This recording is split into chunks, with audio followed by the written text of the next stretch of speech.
The first truly lasting and consequential return to order in Europe occurs under Charlemagne with the Carolingian Empire, and Carolingian, that name, comes out of the name that Charlemagne used. We're going to use the date of around 800. That is the date when he is crowned Holy Roman Emperor, and he is crowned by the Pope. This is a beginning of return to both political order and also a cultural revival as well. And it was based on the idea of a return to Rome. Charlemagne's intention was to revive Rome, but this time in the north, and it does signal a shift away from the Mediterranean to the northern portions of Europe. His motto, in fact, which is on the top of my slide, Renovatio Imperii Romani, was a direct reference to his goal to bring back the Roman Empire, and he saw himself as a Roman emperor. If we take a look at first the map on the left, you're going to see by the sword, this was created by conquest, this big chunk of territory here, essentially, all of the yellowish colored area, is Charlemagne's empire. The image on our right shows us a depiction, either Charlemagne or perhaps one of his offspring is shown as a Carolingian emperor, and it's figure 1112 in our textbook. And I think you can see that it is dependent upon the statue of Marcus Aurelius. At the time, the statue of Marcus Aurelius was believed to be a depiction of Constantine. So I think you can see what it is Charlemagne or his successors were doing. They were returning to the ancient world of Rome for source material. What this also helps us to see is a kind of reminder of the mixing and blending that occurs during this period in history. We have, first of all, the Romans, and that would be referenced by the bronze statue, equestrian statue. Secondly, we have Christianity, because Charlemagne is specifically picking this source material because Constantine was believed to be the first Roman emperor to embrace Christianity. So we have a period that turns to the ancient Roman world. It is also a period that is embracing this new religion, Christianity. And then we have the third source, and that is the period of the migrations. Charlemagne himself is of migration stock. He is Germanic and he is tribal.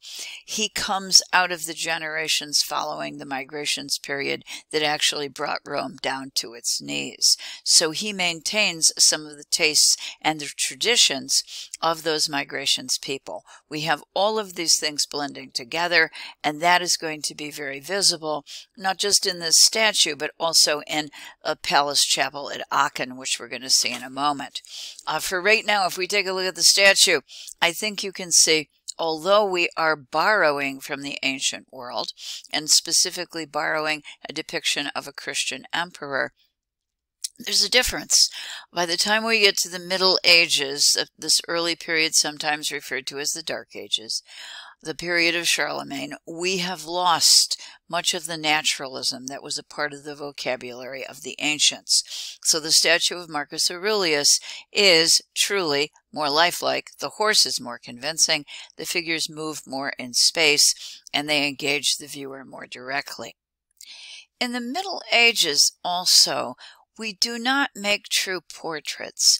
This is a rather generic looking image of our emperor in the Carolingian period, and in fact we're not really sure which emperor it is, whereas the statue of Marcus Aurelius, although based on a single prototype that was repeated, nevertheless indeed did reflect the actual appearance of that individual. In the Middle Ages, we simply don't do portraits. There is another factor, and that is the size of these. The statue of Marcus Aurelius that we've already looked at in the course stands a hefty 11.5 feet in height. This is a lot of bronze. The statue of the Carolingian emperor, however, is only 9.5 inches tall. Now that does reflect the fact that we don't have the remaining infrastructure that the Roman world had. We don't have the resources for bronze casting, but it also, again, reveals that we're turning away from very naturalistic depictions, which would be on the scale of being life-size, and actually entering into the space of the viewer. This is the Palace Chapel of Charlemagne, located in Aachen, Germany. Aachen is in the northern portion of Germany. This is a good case where we can see the blending of Roman, ancient world, essentially Roman and Greek, Christian and migration all coming together in one single space. For one thing, let's start with the fact that it is a Christian chapel. So we have nailed Christianity because that's the purpose of this monument, of this structure. So we have the Christian component. So now we have to look for the component that comes to us from the ancient world, of the Greeks and the Romans. For Charlemagne, of course, in particular, the Romans were very important. As you're looking at this, you should be looking at what is borrowed from the Romans and the Greeks. I think the easiest thing to see would be the rounded arches. And if we take a look right here, we're going to see one that is very easy to find. Those rounded arches, however, are not the only thing that is borrowed from the Romans. If you go on the inside of them, you're going to find smaller Roman arches as well, and you'll also notice that there are columns there. Those columns, which were used by both Romans and Greeks, so we're talking about the antique world in general, those columns are actually imported from Italy. Charlemagne, who had a good relationship, a partnership essentially with the Pope, communicated with the Pope and said, hey, I'm building my palace chapel. I'm doing it in Germany and I need some stuff from you in Rome. I would like to be able to get some antique columns and some marbles that come from the ancient world to help to solidify my claim as reviving the ancient Roman Empire. And of course the Pope said, no problem, Charlie, I'll send him right up. So what you're actually looking at include elements that came out of antique structures from Italy. So we have the Roman arch, we have inside it columns, and then we have repeated smaller Roman arches. All of that is antique. I need also to add in the element of the migration's tastes. That Roman arch has been completely filled up and broken into compartments, and that should remind you of metalwork. In addition to that, the building itself is very strong and stocky and solid and compartmentalized. Everything is broken into its own section or division. So I'd like for a minute to have you think about metalwork because it is showing up right here. I'm also going to have to suggest that out of those three sources, Christian, Roman, and migrations, it is the migrations flavor that carries the day because in this building, just about every inch of the surface is covered with something. Okay, before we leave, this is the diagram, and it is an ambulatory or a walkway that goes all the way around the octagonal shape of the building. There are seats in the center, and at one end there is the altar zone, and then on the opposite end, which is the main doorway, the main entrance for this, on the upper level, Charlemagne had his throne located.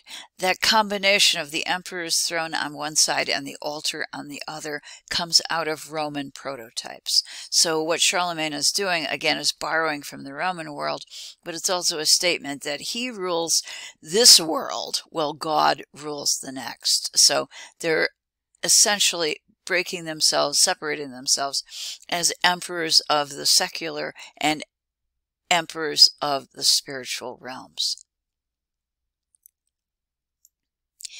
These are interior shots, which I'm hoping will help you to see how the migration's taste kind of takes over. All of the surface is covered, including the tendency to use stripes in the Roman arches. Now, it's not that the Romans never did this, but I would have to say that it is not their favored means of decoration. The richness of the surface here and the tendency to fill every inch of it, the strength, the clarity of the forms and the divisions, all of that's migrations. These are more views. Maybe you can get a better flavor even in the slide that is located on the right, but I would like you to see that in the upper zones right here, we have mosaics covering all of the surface, and here is one of the very stocky supports on the lower level. What Charlemagne has selected is marble that has color and grain in it that would appeal to migration's taste, and then above it you can see again the addition of mosaic work. He is looking for color, he is looking for design, he is following the flavor of migrations. This is an even clearer example of the triumph of migration's tastes over the interests of the Roman or the Christian. We are looking at figure 11.19a in our textbook. It is the Lorsch Gatehouse, and it is a gatehouse that was the entranceway to a monastery. So it's Christian.